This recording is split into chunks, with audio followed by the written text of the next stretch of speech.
자, 김장한의 제3병동. 자, 지금부터는 수고한 현대소설인데, 여러분, 전체 줄거리 읽어봅시다. 시작. 전체 줄거리.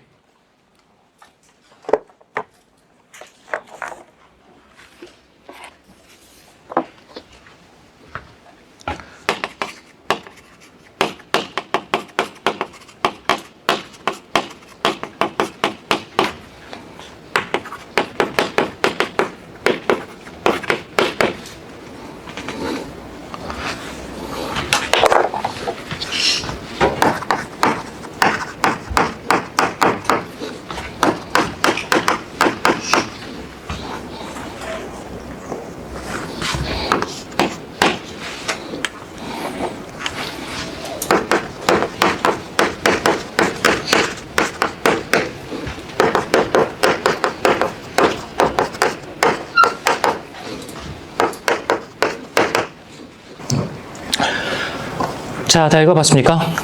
그리고 일단 그 추천 포인트 4번에 병원의 의미 있죠. 병원의 의미. 거기서 두 번째 줄의 밑줄. 사회 계층 질서의 축소판. 그러니까 왜 제3병동이냐? 제1, 2병동에 가는 사람들은 제1, 2등 인간. 제3병동에 가는 사람들은 제3등 인간. 이런 표현이 나옵니다. 알겠죠? 그래서 심지어 제3병동에는 여러분 입원실 가면 환자 침대 밑에 보호자용 침대 있잖아. 그것도 없어. 그것도 없습니다. 그러니까 흙바닥에서 자야 되는 거죠. 흙바닥에서. 근데 여기 본문 가보면 그 오롱택 심장구도 노파가 전염병에 걸렸다라는 얘기가 나오죠. 그래서 그 김종호 의사가 강남옥 처녀한테 엄마랑 같은 침대 쓰지 마라 계속 얘기해. 병 없는다고. 근데 같은 침대 쓰지 않으면 맨바닥에 자야 되는 거죠. 흙바닥. 흙바닥. 근데 강남옥 처녀는 그걸 거부합니다. 그리고 이 행동의 의미를 올해 이간모의 평가에서 물어본 적이 있는데 그게 무슨 뜻이냐? 강남옥 처녀는 자기가 3등 인간이라는 사실을 받아들이고 싶지 않았던 거죠. 알겠죠? 자, 전체 줄거리 가겠습니다. 오름택 심장구도 노판에 중증 폐결핵과 장주의 부사에 걸려 제3병동에 입원한다. 자, 여기 빨간색 밑줄. 제3병동은 1, 2동 병동과 달리 비가 새일 정도로 낡고 허름한 폐허의 건물이다.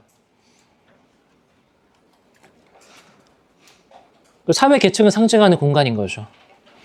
노파의 딸 강남옥 처녀는 병실에서 숙식을 하며 어머니를 간호하다가 어머니의 병에 전염돼요. 근데 어떻게 전염된다고?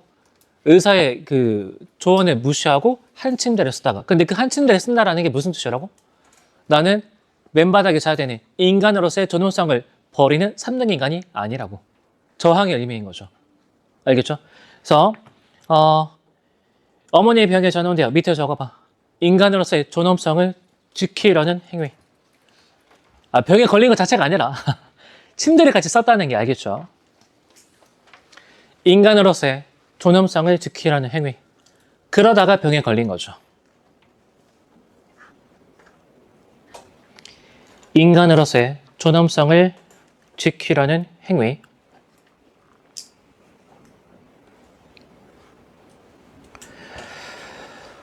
자, 입원비와 치료비가 없는 강남옥 처녀의 처지를 안타깝게 여긴 의사 김종우는 병원 규칙을 어기면서까지 무상으로 강남옥 처녀를 진찰해 약을 지어주고 매트리스를 구해준다. 그치?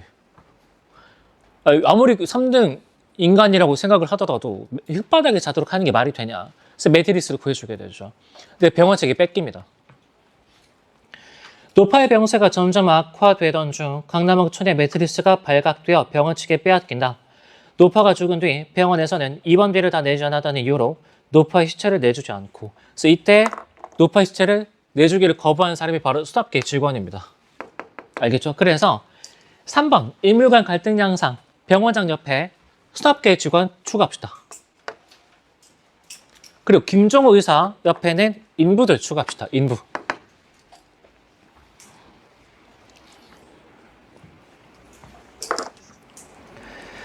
자, 시체를 내주지 않고 시체 안치소에 방치해 놓는다. 강남옥 처녀는 어머니의 시체를 부여잡고 슬퍼하고, 자, 여기 밑줄 파란색. 이를 불쌍히 여긴 시체 안치소 인부들이 죽을 갖다 주고 향을 피워준다. 자, 그러면 여기에만 집중하면 병원은 이런 의미지만 여기에 집중하면 병원은 어떤 공간이기도 한 거죠? 인간 소외 현상이 극복될 가능성이 암시되는 공간이라고 보일 수도 있죠. 적을 필요 없습니다. 투자 포인트에 있어. 알겠죠? 이 정도 이미 확인해 주면 되겠습니다. 자, 넘어갑시다.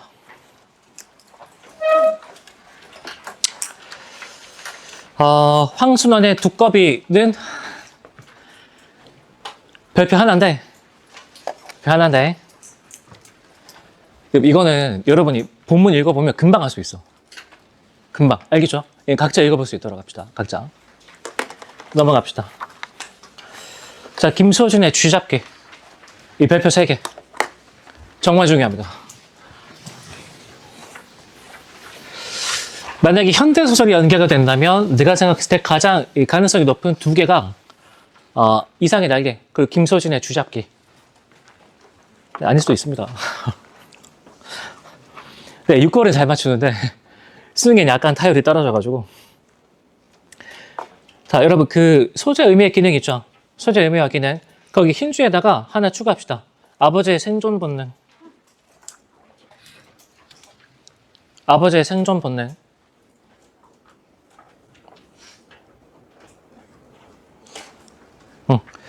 자, 전체 줄거리 읽어봅시다. 시작.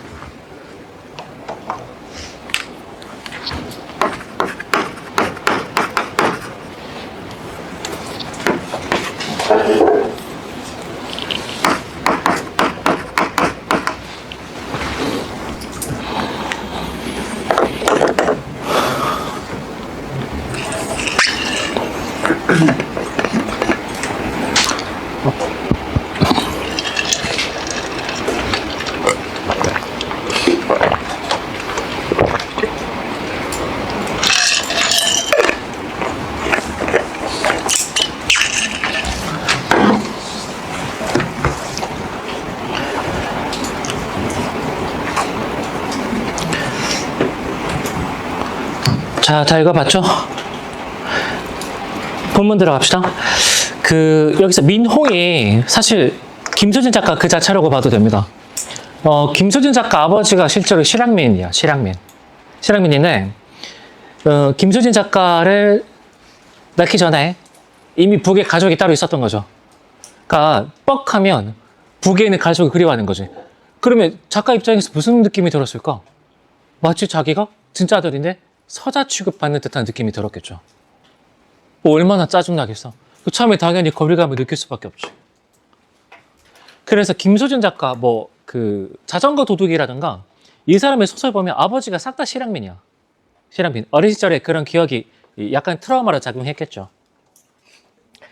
자, 본문 들어가 보면 여러분 이문단부터 갑시다. 본문의 이문단.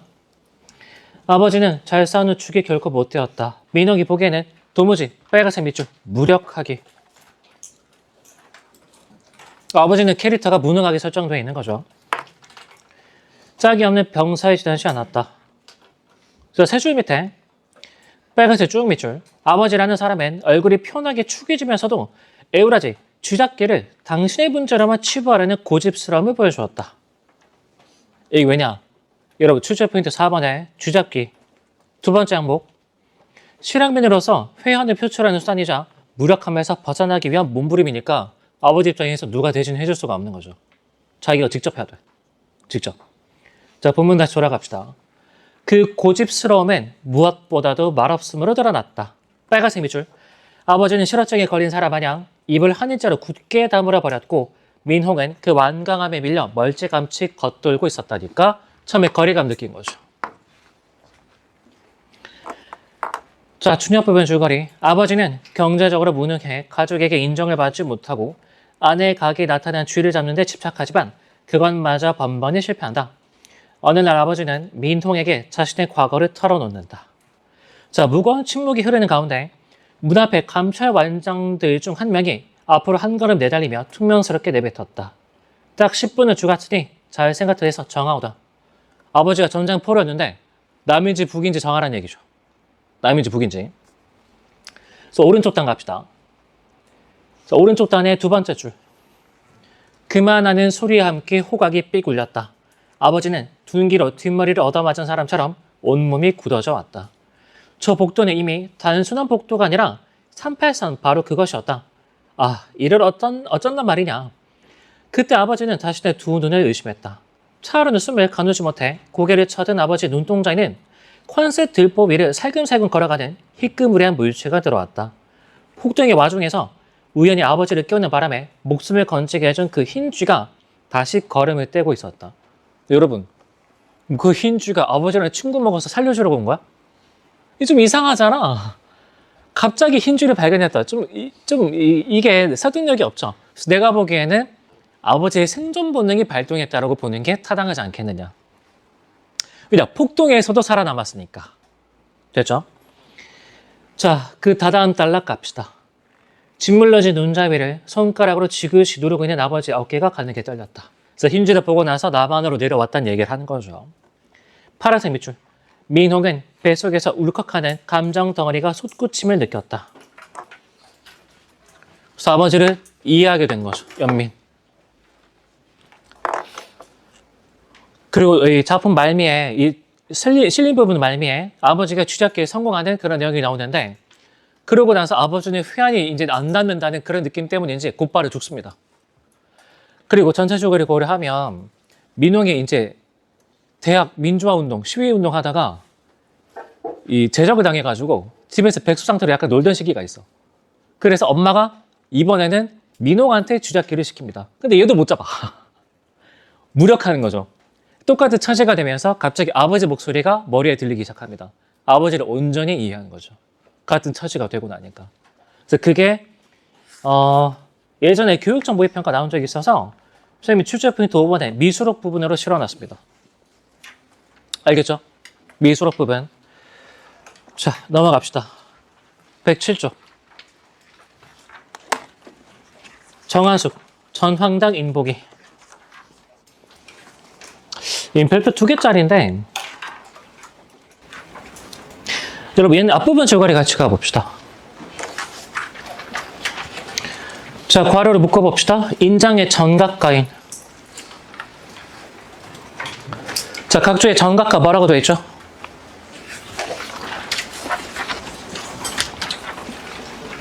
일가를 이룬 사람이라고 되어 있죠? 그래서 여기서 수아인의 캐릭터는 뛰어난 예술가가 되겠습니다. 뛰어난 예술가.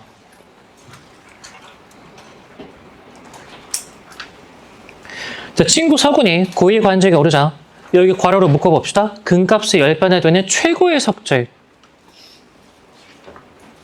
전황석을 구하여 밑줄 정성껏 서군의 이름을 새긴 인장을 선물한다. 최고의 선물이죠.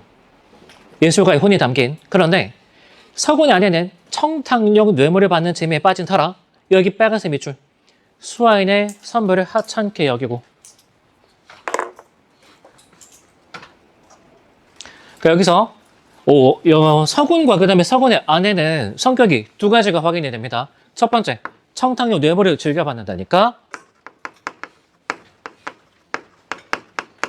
여기에 경도되어 있다. 그 다음에 분명히 수아인이 선물할 때 어떤 석재를 썼다고? 금보다 훨씬 비싼 석재를 썼다고. 근데 그걸 잘 몰라보는 거죠. 그러니까 뭐에 대한 안목이 없어? 예술적인 안목이 전혀 없는 사람들인 거지.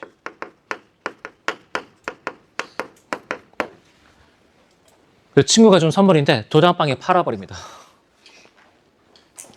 서군 역시 전황석 인장이 눈에 차지 않는다며 친구 오준에게 준다. 오준은 전황석 인장 대신에 서군의 결제 도장을 새로 파주기 위해 도장방에 들였는데 이 도장방이 수아인의 제자야. 그 주인이. 그래서 수아인한테 돌려주게 되죠. 그러면 수아인 입장에서 어떤 느낌이야? 줬던 선물 돌려받은 거죠. 그쵸? 자, 이제 손절각인 거지. 됐습니까? 그런데 친구 간의 다툼이라기보다는 이건 이렇게 해석해야 돼. 수아인은 캐릭터가 뭐라고? 뛰어난 예술가. 그러니까 전통적 가치, 예술적 가치관과 이런 가치관의 대립이라고 봐야 되는 거죠. 알겠죠? 주제의식은 가치관의 대립이라고 볼 수가 있겠습니다. 주제 포인트 4번 이해할 수 있겠죠? 이 정도. 자, 넘어갑시다. 109쪽. 자, 윤대녀, 낯선이와 거리에서 서로 고함인데,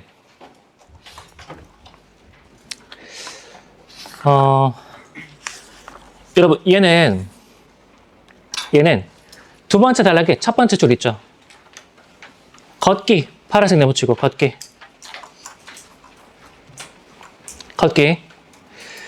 밑에 적어봐. 자아성찰의 수단.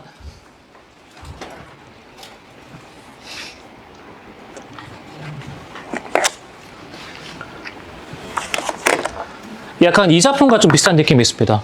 24년 9월달 모의평가 최윤의 크리스마스 캐럴 5. 여기서 나의 겨드랑이에 돋은 정체불명의 파마늘이 주는 통증은 저에 대한 요구, 그로 인한 밤 산책은 저희를 위한 실천. 그러니까 산책이란 게 상징적인 의미를 가지고 있었죠. 그러니까 여기서 걷는다라는 것도 상징적인 의미를 갖고 있는 거죠. 그런 차원에서 이해를 해줘야 돼. 알겠죠? 자, 그럼 이번에는 여러분 이건 전체 줄거리 읽어도 이해가 잘 안 되거든. 근데 본문을 보는 게 훨씬 빨라. 그래서 그 중략 앞에까지만 좀 빨리 읽어봅시다. 알겠죠? 중략 앞에까지만. 시작. 이문나부터 보면 되겠습니다.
자, 그만 같이 봅시다.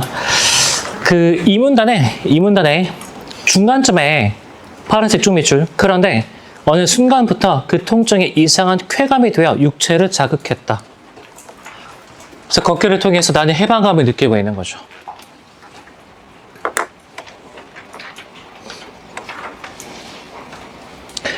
자, 3문단의 첫 번째 줄. 그날 밤 자정에 파란색 밑줄. 외국으로 파병 나갔다 귀국하는 병사처럼. 그러니까 여러분 이거 파김치가 됐다 그래서 부정 이렇게 생각하면 안 돼. 해방감을 느낀 상태에서 돌아온 겁니다. 알겠죠? 얘는 긍정이야. 자, 그대 그 밑에 아내의 행동 갑시다. 거기서 한 8줄 밑으로 내려와서 빨간색 밑줄. 아내는 손을 더듬거리며 스웨터의 단추를 채우고 나서 떨리는 소리로 다시 물었다. 그러니까 그 먼 거리를 왜 걸어왔어? 이런 입장이니까 아내는 나의 자아성찰에 공감하지 못하고 있는 거죠.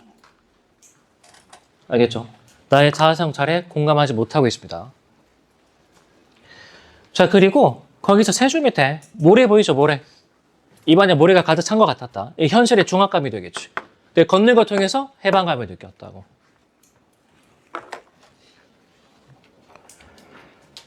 자, 중략 앞으로 가서 중략에서 6줄 위로 올라갑시다. 자, 그렇게 나 아닌 나 빨간색 네모치고 나 아닌 나 그리고 누가 같이 걸었다고? 나인 내가 같이 걸었다. 보입니까? 나인 내 파란색 네모치고 자, 서로 마주보며 지치지 않고 걸었다. 파란색 밑줄. 걷기가 끝나 마침내 출발한 지점으로 돌아오면 그들이 새로운 하나가 되어 있었다. 자아성찰이 끝났다는 얘기죠. 됐죠? 네. 자, 이렇게 해서 현대소설 마무리했습니다.